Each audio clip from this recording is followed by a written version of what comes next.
Hey folks, this is Matt once again, and I'm not sure when this review will be posted because I have a lot of stuff on my plate. In fact, when I'm recording this, I am the Resident Evil playthroughs to upload. I have the Nightmare on Elm Street films talking about them to upload. So you may have already seen all those already. So as you can see, I have quite a bit on my plate. But after all that, I think we'll post this review of Avatar. Now, Avatar, of course, I don't even need to explain what Avatar is, considering either everybody out there listening has seen it, you definitely have heard it, because it has become the biggest film of all time, nominated for Best Picture, just a massive, massive phenomenon. And Avatar is a film, of course, that you have Sam Worthington as a soldier who, his brother was picked for this mission, but his brother was killed. And once again, this Sam Worthington soldier who has no legs, or no use of his legs, I should say,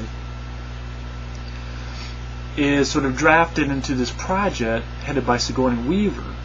Basically, they go to this planet called Pandora, where this military force wants this gem, this sort of very lucrative item called unobtainium. And just hold on. Sorry. Unobtainium. Sorry. Can't deal with it. But anyway, unobtainium.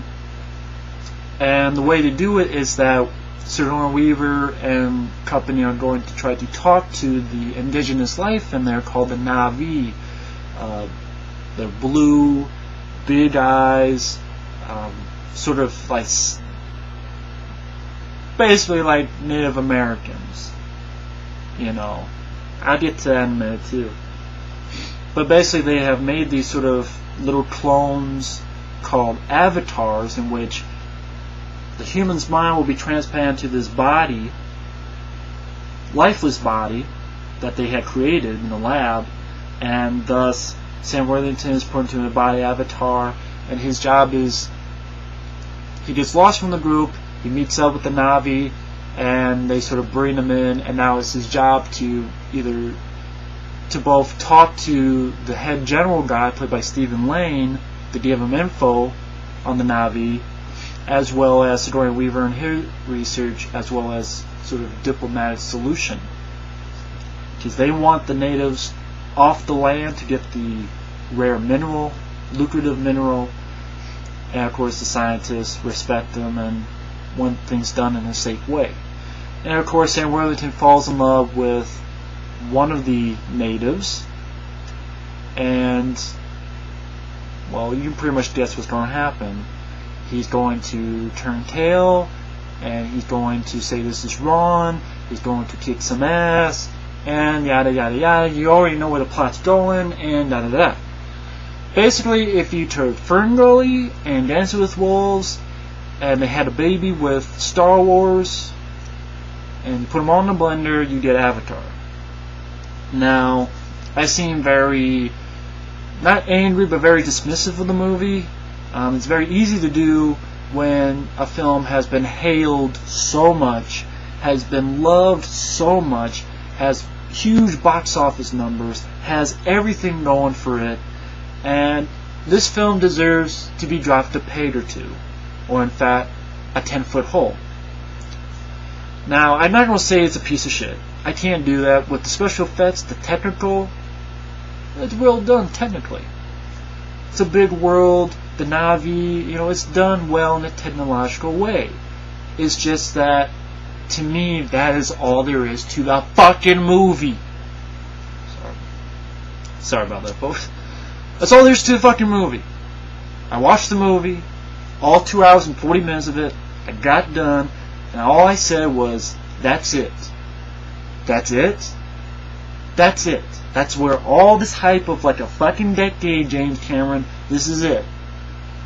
Now, of course, some people will be angry and go, hey, no need to be angry at me. This is just one little redneck's review. It doesn't matter. Everybody loved the film, or at least appreciates the film. Everybody paid their money for it. It's the biggest film of all time, nominated for Best Picture. There's no reason to be mad. Everybody else loves the movie. I mean, do I hate the movie? No, but I would not buy this. I would not watch it again. Okay, let me get into more points. Some people will say, well, you can't put hype into a movie. If that's the case, then how come there's a certain film that I watched before the hype, that I didn't even know there was hype? I only saw 2 TV spots, maybe a trailer, maybe a little article. I watched, I loved it, still love it to this day, and it's a film called The Blair Witch Project. And the only reason I mention that is that this is a film that was hyped up, that many people saw, many people hate to this day, and a lot of it, not everybody, but a lot of it is due to the hype. Not everybody, they saw it for what it was, and they didn't like it for what it was.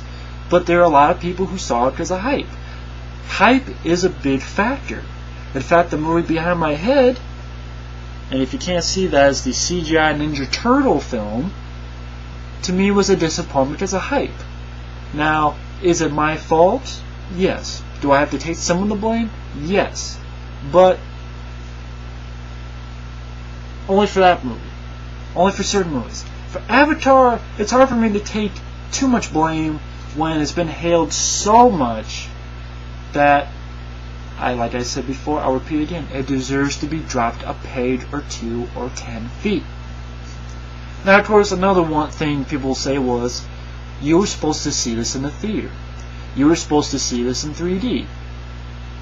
No. That is not acceptable. That is not right. That is, may I say, bullshit. Why?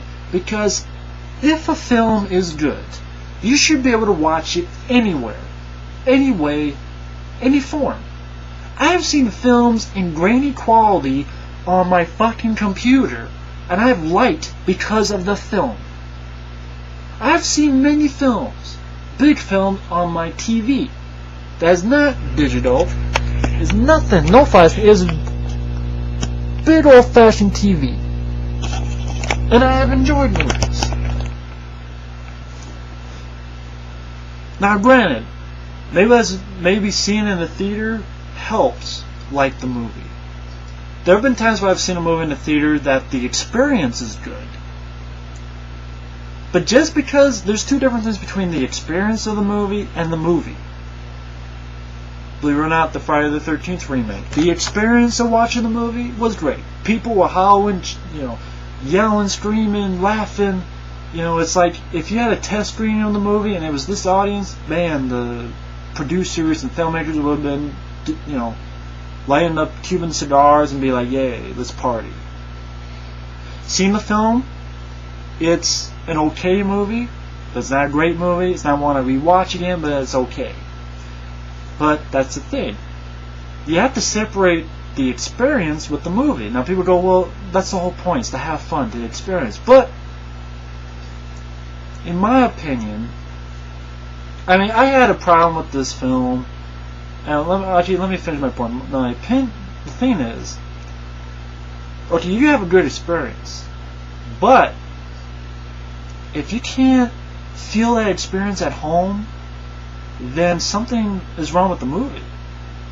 Now, I know some people mentioned, I know even Michael Keane, when he did his review, I'm not sure if it was this film or 2012 or another film, in which he mentions, or actually maybe it was just Independence Day. He mentioned Independence Day, and it's like, it's a great movie to experience in the theater, but what about at home? Now, I was lucky enough to see Independence Day in the theater. Loved it. I watch it on DVD. I still love it. I still enjoy it. I still marvel at the special effects. I still like the characters. I still like it. I saw Avatar on the same TV. To me, it's a forgettable movie. Oh, you said forgettable? Yes, forgettable. So, the experience of a movie can go a long way, but for me, I've had good experiences with a movie, but for me, when I look at a movie, I go, is the movie good? If the movie is good, then that's why I have a good experience. Actually, no, I'm contradicting myself because of Friday the 13th, but that's my point. Okay, the experience is good, but yeah, I don't think it's a good movie. So, just because you have a good experience doesn't mean it's a great movie.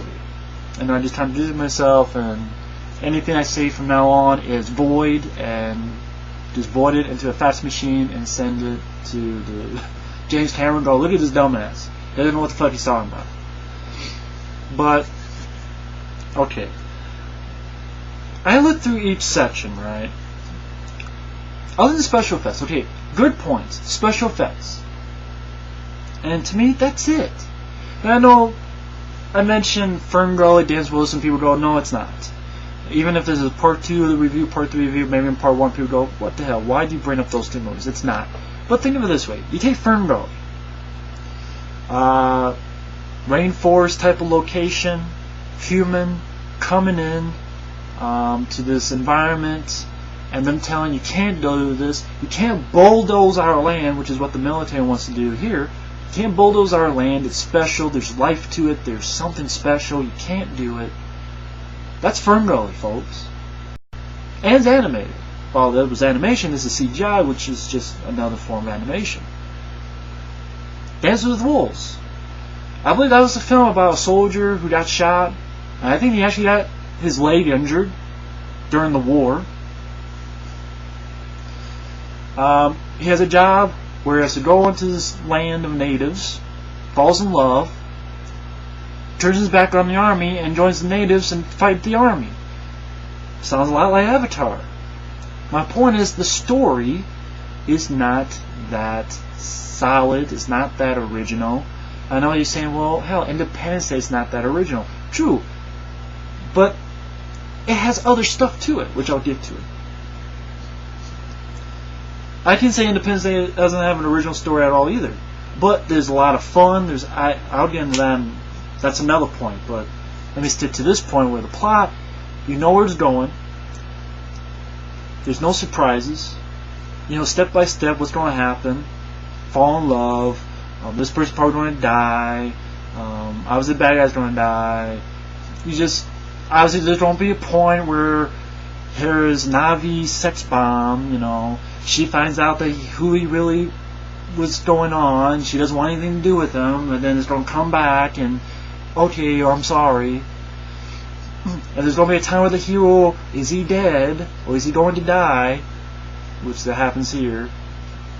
And it's just one of those things that's like, it's predictable. And I'm like, wow, it's that predictable? Considering you had like 10 years to work on the script, James Cameron? I know I shouldn't talk with my mouth full, but people are like, keep it shut, we don't give a fuck what you say. Well, tough. It's my channel, my video, my review. I just found it very overhyped. Other stuff, acting. Since I basically said the plot is basically derivative of Ferngully, Dances with Wolves, they had sex with Star Wars, or, you know, I would say even the prequel of Star Wars, with the heavy CGI stuff. They made a baby, it's Avatar. The acting. Sam Worthington, he's alright. But that's it. I think Sam Worthington is just alright. To me, Sam Worthington is not cool. I mean, that's my problem too. James Cameron, he used to make cool characters. Now, I don't know if it was the actors he got to portray them. In this movie, there were no cool characters. Or there were no badass characters. Again, maybe it's the fact that he had Michael Biehn, Arnold Schwarzenegger, Sigourney Weaver in her prime, which Sigourney Weaver does good in here. She's probably, I think, the best actor of the bunch in this movie. But she doesn't really have much to do, to be honest. She really doesn't. But even, you know, okay, Sam Worthington to me is just okay. I mean, he's not particularly funny or badass, or I think of Michael Biehn, or even Arnold Schwarzenegger, or Ed Harris from The Abyss, like Bill Paxton, you know, and Aliens, and just really badass characters that you cared about, had energy. That's what I'm talking about. Sam Worthington has no energy. There are times where I'm like, wake up. Are you awake, Sam Worthington? Are you slipping no dose? Are you? Okay, because I think you missed a dose. Are you falling asleep at the wheel, Sam Worthington? Sometimes it's like you want to wake them up. It's like, wake up, Sam Worthington! You're in the movie. You know, I wish you had like Bill Paxton's crazed ass in the Sam Worthington role. What the hell, you know? Man, Navi elevator to hell, going down, you know. Imagine Hudson in this predicament. We don't fight the army? Come on, motherfuckers! You know. Of course, they can't see motherfuckers because it's not rated R, which is another problem. Which, I don't know. But I want like a regular guy. I know he's an army, but a regular, like, you know, him just going, outstanding. And being a dumbass, just not listening and like, oh, I can use my legs, and just being a dumbass, and, you know, I know the whole point is, oh, he got his legs back, but still, it's like, they keep on it for like 5 minutes, when you only need like half the time. I know I'm hard on Sam Worthington. He's actually one of the decent actors in this, but to me, there's a lot of praise for Sam Worthington. I just think he's not a cool guy. He's not a cool character. He's not a cool actor. He doesn't have energy. He doesn't have cojones. He doesn't have it. Like, he just, compared to James Cameron's other, Michael Biehn, Arnold, Bill Paxton, Ed Harris, it just, even some of the side characters in like The Abyss and some of the Marines and Aliens, he just doesn't have that thing to it. It's hard to explain. The other actors are forgettable. Giovanni Ribisi is almost chewing the scenery, literally. Oh, I got a golf course with a little putt. Oh, I'm gonna call them, you know, Blue Monkeys. And hey, Mike, there you go. OCB Community Teacher, Blue Monkeys. Little in joke there, because he knows the movie I'm talking about, Blue Monkey. But seriously, it's like, you know, they tell him, you know, Sigourney Weaver tells him, oh, we have these soul, you know, they have this connection with nature, and he's just like, ha ha ha ha, yeah, right, you know, they're just fucking, you know, they're just trees. I'm like, what a fucking useless character. And like, okay, he is definitely a black and white evil guy. It's like, there's no gray area with this guy, he's just the asshole. And my problem with that is, James Cameron, you wrote Aliens, Burke, by Paul Reiser. That's a much better way to write a prick. Because there's a part of you that thinks, okay, he could be somewhat, even though I said you don't trust him because he's Paul Reiser, but he does a good job with, you know, he seems kind of on the level at the beginning. He seems kind of on the level. But then he really is a prick. Like, to me, that was writing it in a good way. Giovanni Ribisi is writing it in a very hammy way. Stephen Lane, especially, is very over the top. Good hoe, you know, I need a fucking mech ripped out of Matrix Revolutions. Which I know James Cameron technically did it first, then Aliens with the, you know, great scene with Ripley and the alien, you know, the get away from her, you bitch, you know. The thing she was in, the power loader. But, yeah, okay, James Cameron did it first, but you look at those machines these people drive, that's straight out of Matrix Revolutions. It's straight out of it. That is a total ripoff of Matrix Revolutions. Hell, District 9 had the fucking thing before Avatar did. Now, maybe Avatar was in production, but, you know, Matrix Revolutions did before Avatar. So it's not like something I haven't seen before.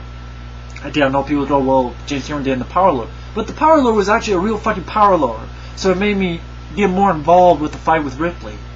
Well, instead of seeing just fucking CGI.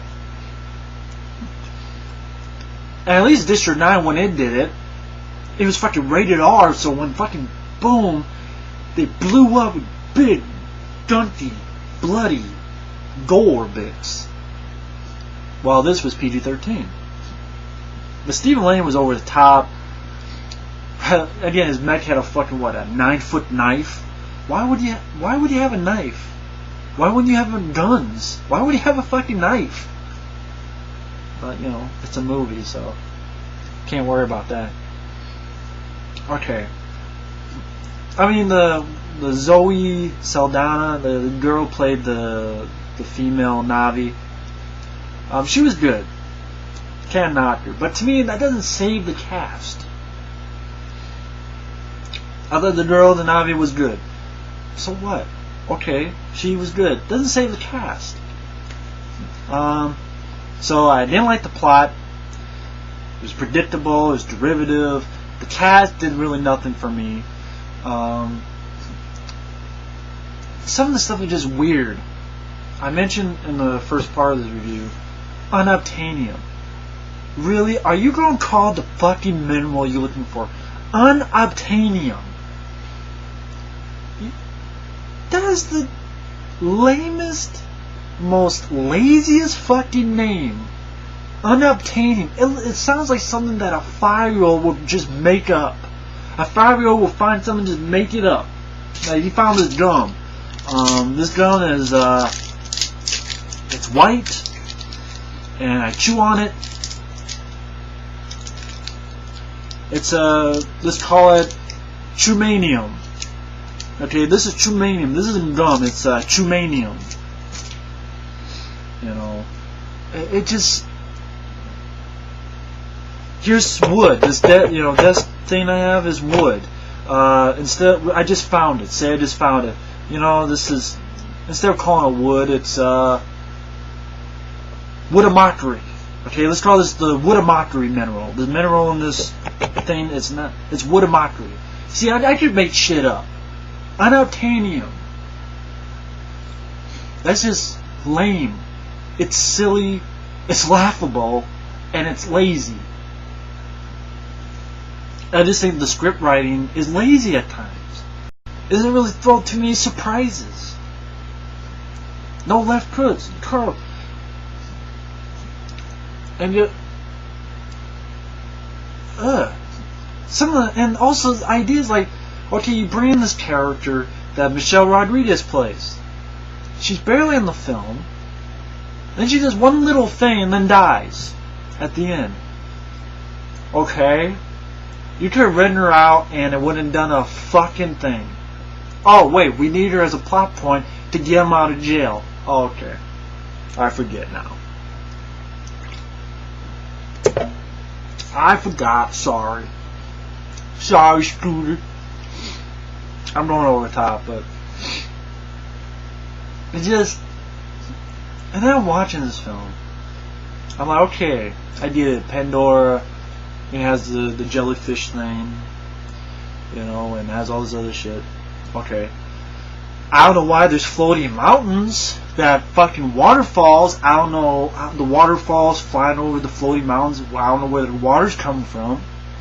But I guess it's Pandora, so it's fucking... But still, it's weird. Floating mountains and just all this waterfall. Where the fuck is it going? I have no idea where it's going. I don't know how it got there. Because, if it's floating in the fucking sky, there could be only so much water. Wouldn't the waterfall have to stop sometime? And it's not like I ever see it rain. I don't remember ever seeing it rain in the 2 hours and 40 minutes, so it's, how the hell did the water get there?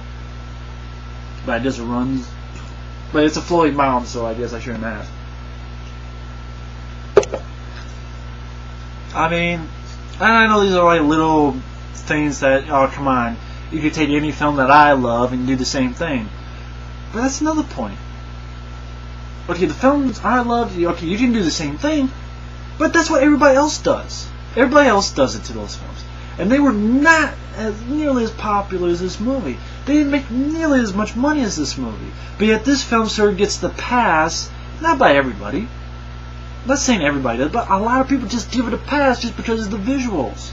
And I'm like, so Rambo 2 can be made fun of because, oh, you have a C4 tipped explosive arrow and it blows up a whole village. That can be made fun of till the cows come home. But you have floating mountains with fucking waterfall coming out of nowhere, out of his ass. But, oh, you know what? Whatever. It's James Cameron. He made a big budget. Whatever. Another thing. The running time. 2 hours and 40 minutes is way too long. I'm sorry. I will admit, when I first heard of this movie, I had no hope for it. I had very low expectations. I'll get to my running time thing in a minute, but I had low expectations. I was not looking forward to it. I saw the trailer. I didn't really care for it. I'm like, okay, whatever. That's why I didn't want to see it in the theater. And once again, if I can't enjoy it in my TV, then it's not really a good movie. A good movie you can enjoy anywhere. I enjoy it on your little 2-inch screen. You should be able to enjoy it. If it's a good movie, you should be able to enjoy it anywhere. Give a fuck where you are. If you can't, there's something wrong with the movie. And once again, 3D, I can't do 3D. Now, okay, 3D. How am I going to put 3D glasses on top of these glasses? Okay, I know that's not anyone's problem but my own. It's not James Cameron's problem. But I'm just saying 3D is a gimmick. 3D is just a gimmick. Okay, I think they're developing some type of system with 3D TV, but it's too expensive, it's too new, no one really knows much about it, and it's probably going to be years. And to me, I have to enjoy a film based on a gimmick? No, I should enjoy the film based on characters, actors, storytelling, or just good old-fashioned action and fun. Not because I've seen it on a fucking gimmick screen. I won't say theater screen, but really it's a gimmick, 3D. Okay? And you can't see it on TV on 3D. I can't see Avatar. You can't see Avatar in 3D at home. So, it doesn't really fucking matter. Just, you may see it once or twice in the theater. A movie lives or dies by its legacy. Lives or dies by how long it lasts at home. Blade Runner, John Carpenter's Thing. These are films that didn't do well, but they are classics because they had a life at home. Will Avatar have a life at home? I'm sure probably, but I'm just saying, I think there will be some people who will see it at home and be like, you know what, Now, I was talking about the running time. That's another thing. I get tired of these long epics. Now, again, the only time I could sit in the theater that long is Grindhouse. But I'm getting 2 movies and fake trailers, and it really is, not only a good experience, but unfortunately they separated at home, so I couldn't watch it at home. But, these films, sometimes they just should not be that fucking long. Lord of the Rings. I reference Lord of the Rings.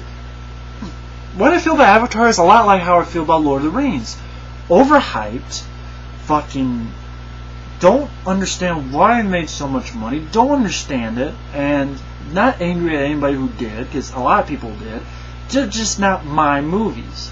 Now granted, maybe it's because my movies are Stone Cold with Brian Bosworth, the Rambo films with Stallone, the Running Man with Arnold Schwarzenegger. I mean, those are my kind of movies. So maybe these 3-hour epics with heavy CGI infested encroachments on the screen is not my ideal of fun times.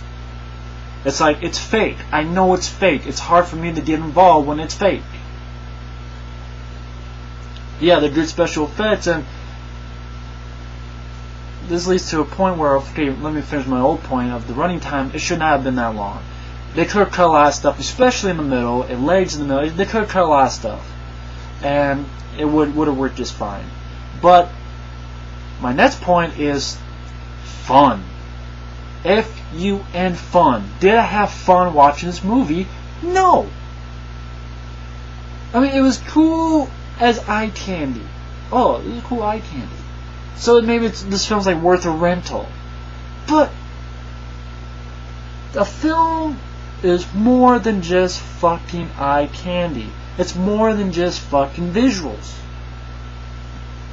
It's weird for me to say it. Independence Day.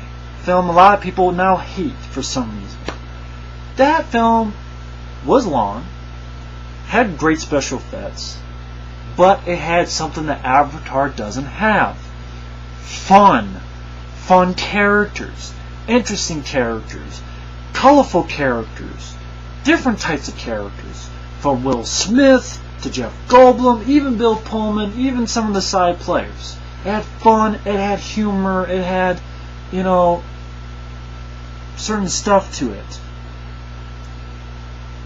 In fact, there's a film I want to show that to me, pisses me off a lot because this film didn't get much love, didn't get much shit, and yet, if I can find it, I had it over here. Shit, I had it over here. There it is. A lot of fun. Now, this film I'm going to show you was a film that came out in 1997. And, you know, let me finish my point. I know I just did a little suspense thing there. Not really, but... Well, I mean, I just want to tell you for more on what I mean about fun. The thing about Avatar is that it's eye candy, but it's so, at times, you know, serious and dramatic. Like we're trying to be Braveheart or Dances with Wolves, or, you know, I'm going over the top there. But that's what I'm getting at. Like, it's melodrama. And, oh, no. I feel like I sound like I have an orgasm, but sometimes it's like, loosen up, you know. More often, I mean, little teeny bits that I try to loosen up, but really more of it. You know, maybe if the film was it was done tongue in cheek, it would have been greater. Just I try to have that tight tag, such seriousness. Ooh. It's like, come on, give me a fucking break. I know what's gonna happen. God damn it. It just wasn't fun. It was just we're watching and going, okay, I don't care about the characters. The visuals are good, but yet, you know, I've seen better. And that's another thing. The visual effects, okay, they're good. James Cameron had the biggest fucking budget ever. I know I just yelled and screamed, probably hurt the speakers. I don't give a fuck who you are. When you have the biggest fucking budget of all time, the visuals are going to be decent. That's just how it goes. The visuals are going to be fucking decent. For fuck's sake. Even if Uwe Boll got the fucking biggest budget of all time, the visuals will look good. Even Uwe Boll, the worst director, when you have that much money, you can't fuck it up. You cannot fuck it up. You can't. You want to impress me? Do you have good special effects on a low budget? District 9. That was a film that came out the same year. Last year. A film that had a lot of hype, and I saw, and I liked. I really enjoyed it. I have it on DVD over here. Just had a low budget, but yet it had wonderful special effects, action, blood, so it made the war scenes even much more, you know, in your face. Just, I'm sorry, a lot of times when you have battle scenes, I may sound like a gore hound, but blood makes it, okay, it's that much more dire, it's that much more, you know, on the line. Now granted, there were no blood in the original Star Wars films, but I'm just saying, I like those films. I'm just saying, you know, they had a lot more other stuff, like actual models and actual aliens, you know, actually suits and a whole bunch of other shit that I could go on forever and ever. But what I'm getting at is, District 9 had a lot going for it. It had a story that I just got invested in more. Maybe it's not an original story either, but maybe it's just a personal preference of the District 9 story was interesting, was not original, but was more meat to it, had more something to it. You know, the prawns, I think they look just as good as the fucking Na'vi, in my opinion. It's just the Na'vi are pretty and slick, and here though, I mean, the prawns were like actual, you know, three-dimensional characters, you know. They want what's theirs, but yet forms a friendship with a human, and, you know, I'm going to come back for you, and you believe, I don't know, you just believe in it. And there's badass moments, just badass action. And it's not completely fucking, you know, world of CGI. There's some reality base to it. There's some, you know, something to planet on or something. And they didn't have a big fucking budget to do it, which was even more impressive. But I was into the film that I was going to mention. You want to know part of the reason why I was not fond of Avatar? I looked at other films that to me was just as impressive visually, which to me is the only thing Avatar has going, but it has so much more stuff. And when I talked about fun, when I talked about characters, Fifth Element. Hell, that even looks somewhat like a Na'vi. Just take away the tendrils, mess around with the face a little bit, that's a fucking Na'vi. So, this is a film that was made in 1997, folks. Didn't have the biggest budget in the world. In fact, I'm pretty sure that True Lies, which came out about 3 years before this, had a bigger budget than The Fifth Element. But yet the visuals are impressive, even more so because some of them were based on Earth and taxi cabs and stuff that we know about. But the special effects were beautiful, breathtaking, excellent. To this day, I can pop in and go, you know what, the visual effects are excellent. Had a lot of life to it, but it also had characters that I gave a shit about. Like Bruce Willis, okay? Cool actor, cool character, Mila Jovovich. Gary Oldman. That's a villain that wasn't just... Gary Oldman had personality, he had humor, he was sort of sly, he was almost like a car salesman type. Ian Holm. This guy right here. Played the priest, but it wasn't just your typical priest. It was a tongue-in-cheek movie. It had its fun. It didn't take itself that seriously. There's fucking creatures in here done with actual practical effects. Action sequences that are actual people doing it. Real sets. Not sets. That'd be a different movie. Now, the Na'vi, like I know there's a deleted scene of Na'vi, you know, and the guy having sex. Okay, that'd be different. Actual setting and location and shootouts and the actual human being, you know, okay, yeah, maybe it's Bruce Willis or it's a stuntman. It's someone. And actual, you know, aliens with great makeup and rubber suits. Actual explosions, you know, makes the actresses that much more. And again, it's tongue-in-cheek, and they have a lot more fun with the script. Yes, it's not the most perfect plot either, but it had fun with it. It did clever things. We're sending in someone to negotiate. Boom! Right between the eyes. Anyone else want to negotiate? That's what I'm talking about. Fun. Fun in a tongue-in-cheek way. I know it's hard for me to explain fun, but I look at this, I go, okay, I had fun with this movie. It had good humor, good action, great special effects, and for some reason this wasn't a big bona fide hit. Thankfully it was a big hit worldwide. But it cost about, I would say about 90 million. Made about 70, 80 million. And you know, this is not perfect either. You know, Chris Tucker could be annoying at times and among other stuff. But I think this is 100 times better than Avatar. And guess what? 2 hours and 6 minutes. Now, it's a long movie. But it's not 2 hours and 40 minutes.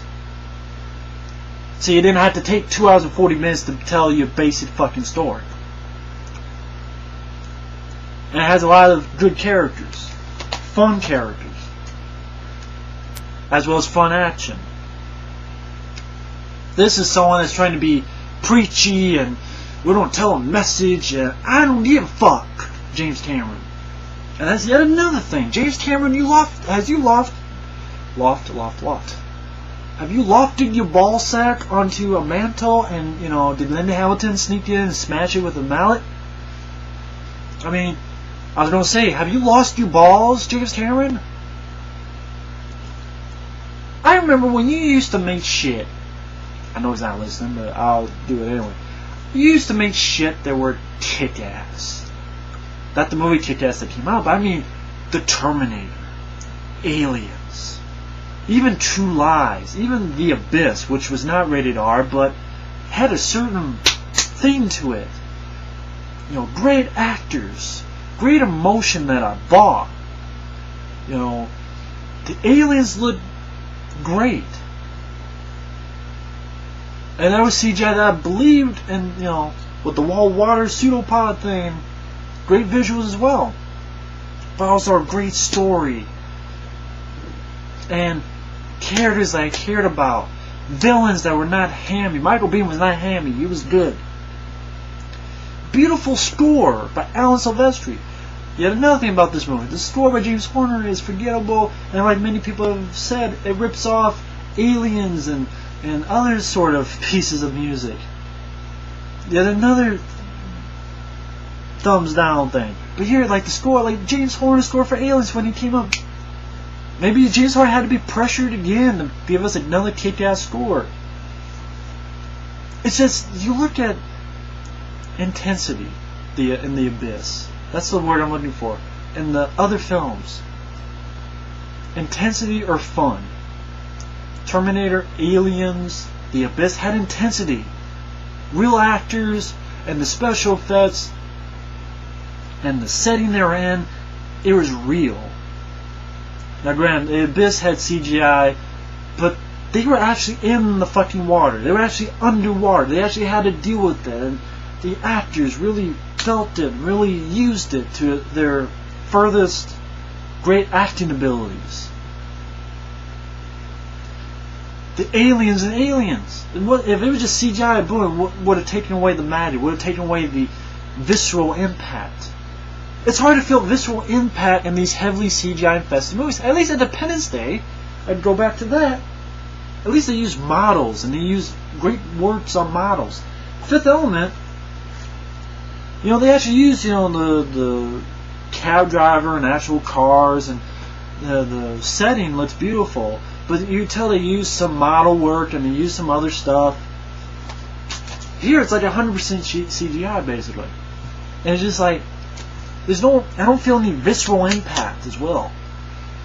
Even if it was just models, I don't feel, you know, maybe they use some models in the beginning of the ships, but it just, you know, that's a problem with the Matrix sequels, especially Revolutions, which is my least favorite because, you know, all this, you know, machines, da-da-da-da-da.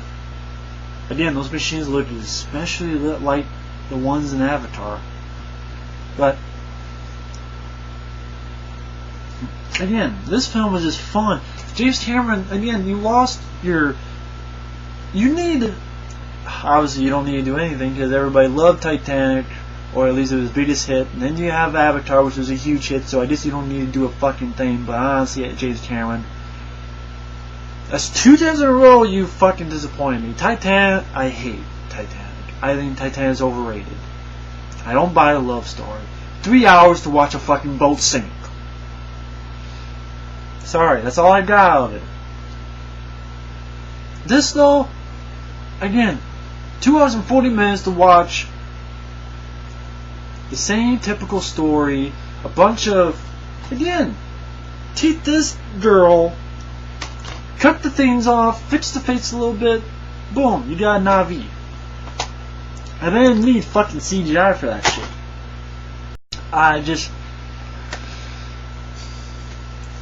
Wow. I remember in the beginning I said I didn't hate this movie, but man, I just got riled up for a long time now.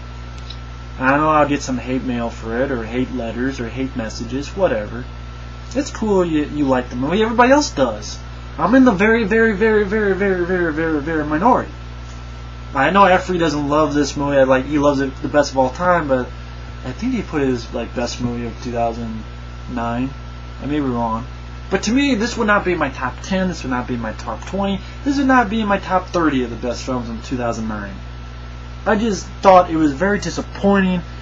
It's just a typical sci-fi movie that just slapped together the biggest budget of all time, thus you have this, beautiful eye candy. But I say again, it takes more than eye candy for a good movie. You need more for a good movie than eye candy. I like Blade Runner, not just because of eye candy. I liked Harrison Ford. I liked the deeper themes. I thought the story was actually interesting. And, you know, are we more human than human? What does it make us to be human? I don't just love Independence Day for good special effects. I think it has a good, fun tone to it. A fun feeling to it. Jeff Goldblum, good actors that I rooted for. You know, Will Smith, they had fun with the roles. And, you know, they have fun with each other. This, though, I don't give a fuck about the geeky, nerdy guy from fucking Hatchet, who I don't like. Michelle Rodriguez had nothing to do. Sam Worthington looked like he needed an ejection shot of adrenaline. The other Na'vi are basically, you don't know much shit about them. The only Na'vi you even care and know anything about is the woman. Again, Zoe Saldana, I can't remember her name, but really, none of the Na'vi really gave them that much to fucking do or say or anything. It just... I don't even know what else to say about this movie. I, ranted on it for, what, an hour? Jesus, some more than that. I wonder if I'm missing anything. But it's just... You need more to your movies than eye candy. This is not just eye candy. It has good, fun, tongue-in-cheek with good humor and interesting characters and good actors and cool actors. Cool badasses. And James Cameron, I wish you would go back to make an R-rated, lower-budget, fucking kick-ass movie like The Terminator, like fucking Aliens, The Abyss. Okay, they weren't low budget, but they... something to it.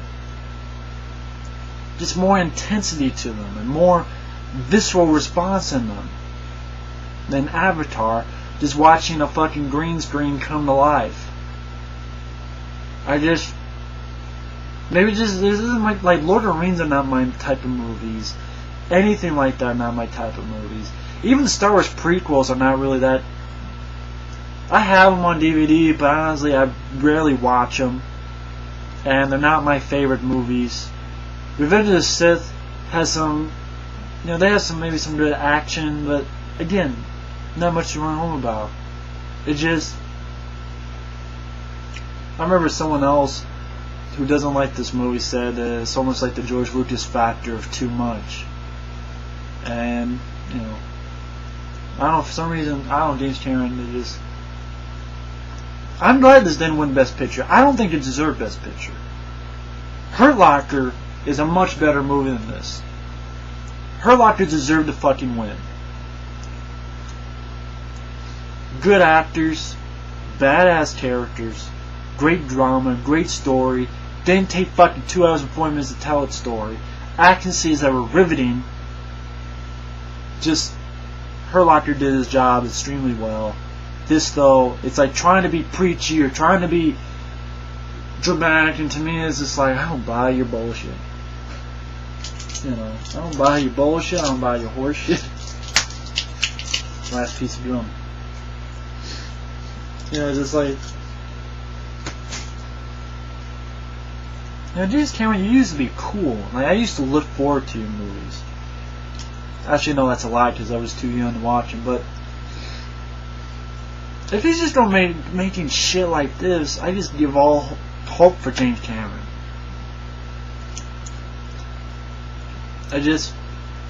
I'm sorry, I don't care if I'm the only one who says it. James Cameron, you lost your balls. You lost your balls. You made these intense, visceral action movies, sci-fi movies. Maybe it's just me. I'm 26, going to be 27 years old in a month. Maybe it's just me getting older and missing the older movies. Maybe it's just me striking against this CGI bullshit. But this being the biggest film of all time, I can think of dozens and dozens of movies that are so much fucking better. Fun, entertaining, just number of things. Number of sci-fi movies. And yes, including this one. Demolition Man is a much better sci-fi action movie than this film. Time Cop. It's a much better sci-fi action movie than this film.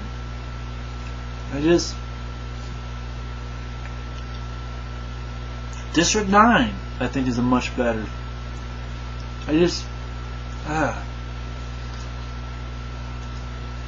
So anyway, I mean, I know I sound like I absolutely hate the film to death. Maybe I just hate what it represents. Maybe I just hate the fact it was so popular.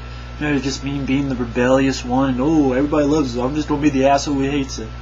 I don't know if it's any of those factors, or maybe it's all those factors, but all 6, 7, 8 parts that you see in this review have been just my personal opinion on my experience on watching the movie, on my thoughts on the movie, and of course my rants on the movie.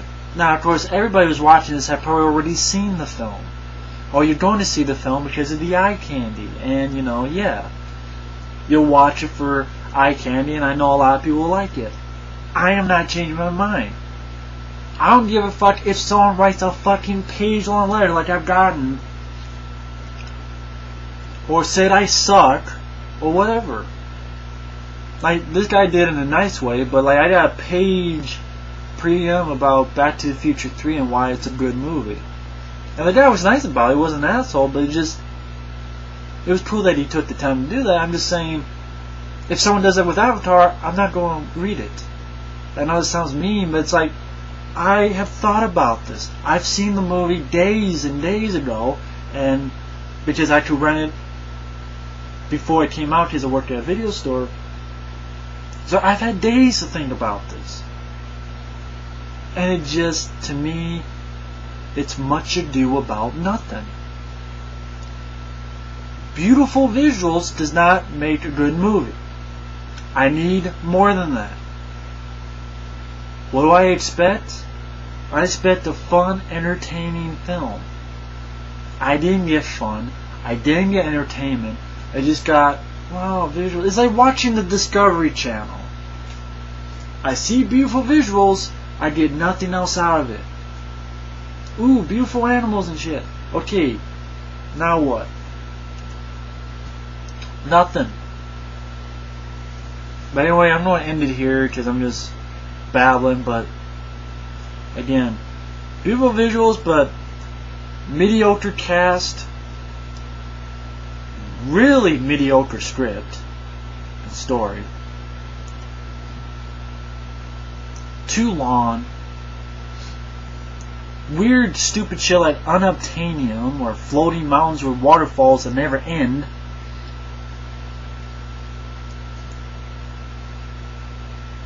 They have teeny bits of attempts at humor, but it just doesn't work. I never laughed. I was never... You want to see good humor? Check out Aliens. And I wonder if it was more of Bill Paxton than James Cameron's script. But, or check out True Lies.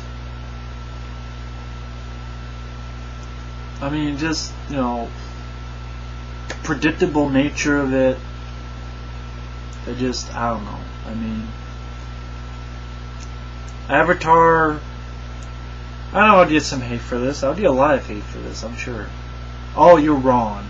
No, it's good because of this, and this. Or you need to see the film again. Or you took the film to light because of the hype. You shouldn't do that. Or you took the film to light because of... You picked it apart, teeny parts, which isn't fair to the film. And, oh, you like Commando. I could do this, and this to Commando. Well, yeah. But that's the thing. Everybody else does it Commando. Everybody else does it to Rambo. Everybody else does this. So someone should be able to do it to Avatar. Again, if you're the biggest film of all time, you've got accolades of awards, reviews,